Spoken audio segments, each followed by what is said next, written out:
नमस्कार दोस्तों, आप देख रहे हैं गवर्नमेंट एम्प्लॉय न्यूज। सरकारी कर्मचारियों और पेंशनर से जुड़ी हुई हर एक ताज़ा अपडेट का सबसे भरोसेमंद यूट्यूब चैनल। दोस्तों, ईपीएस पेंशन में बढ़ोतरी, लोकसभा से आई बड़ी ही महत्वपूर्ण जानकारी। जी हां दोस्तों, एक बड़ी ही महत्वपूर्ण अपडेट ईपीएस 95 के पेंशनर्स और फैमिली पेंशनर्स के लिए और उनकी पेंशन में बढ़ोतरी के संबंध में एक बड़ी ही महत्वपूर्ण जानकारी यहाँ पर निकल के आई है। और आपको बताना चाहेंगे कि लोकसभा में श्रम और रोजगार मंत्रालय के द्वारा पेंशन में बढ़ोतरी के संबंध में एक बड़ी ही महत्वपूर्ण जानकारी 19 सितंबर 2020 को दी गई है, जिसके बारे में पूरी जानकारी आपको इस वीडियो में दी जाएगी। तो वीडियो को आप पूरा देखें। जानकारी पसंद आए तो वीडियो को लाइक और शेयर करना ना भूलें। चैनल सब्सक्राइब नहीं किया, चैनल को सब्सक्राइब कर लें। कर्मचारियों और पेंशनर से जुड़ी हुई हर एक ताज़ा और ऑथेंटिक अपडेट सबसे पहले जानने के लिए और आपका बहुकीमती समय बचाने के लिए। दोस्तों, जैसे कि यहाँ पे आप देख सकते हैं, ये लोकसभा में प्रश्न पूछा गया था 19 सितंबर 2020 को। और सबसे पहले यहाँ पर हम जान लेते हैं कि पेंशन में बढ़ोतरी के संबंध में क्या प्रश्न पूछे गए थे और उसके जवाब में श्रम और रोजगार मंत्रालय के द्वारा क्या जवाब दिया गया है, वो यहाँ पर आपको आगे बताया जाएगा।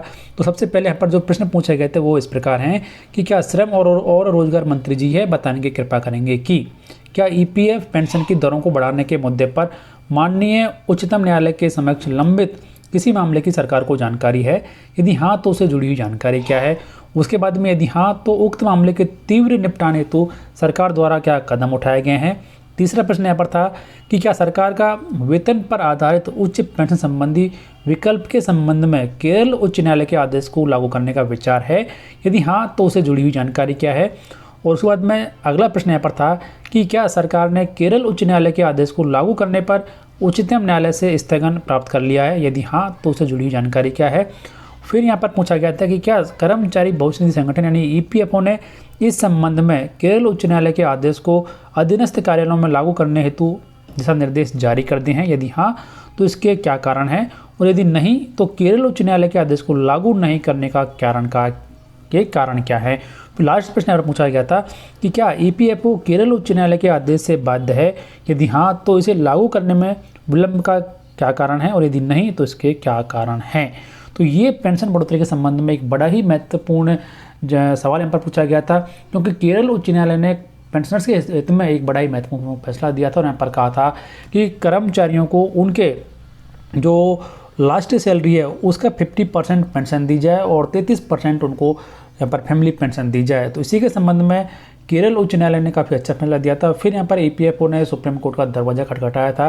तो अब यहाँ पर सरकार के द्वारा यानी कि श्रम और रोजगार मंत्रालय के द्वारा क्या जवाब दिया गया है वो भी हम यहाँ पर देख लेते हैं।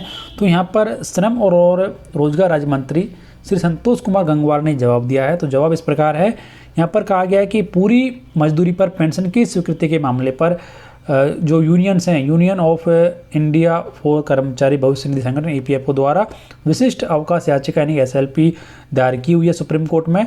और माननीय उच्चतम न्यायालय ने दिनांक 12 जुलाई 2019 के आदेश के माध्यम से खुले न्यायालय में उल्लिखित एसएलपी और समीक्षा याचिका की सूची बनाने का निर्णय लिया है। यानी कि जो मामला है वो अभी कोर्ट में लंबित है।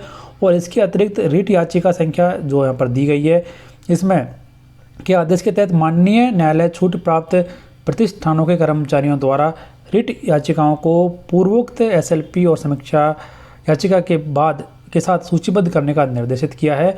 और सबसे लास्ट में यहाँ पर कहा है कि यह मामला विचाराधीन है, जैसा कि इस मामले में आगे की कार्रवाई पूर्वोक्त मामले में माननीय उच्चतम न्यायालय के निर्णय पर टिकी हुई है। यानी कि जब तक यहाँ पर जो सुप्रीम कोर्ट है वो फैसला नहीं देता है तब तक इसके बारे में कोई भी कार्रवाई सरकार के द्वारा नहीं की जाएगी।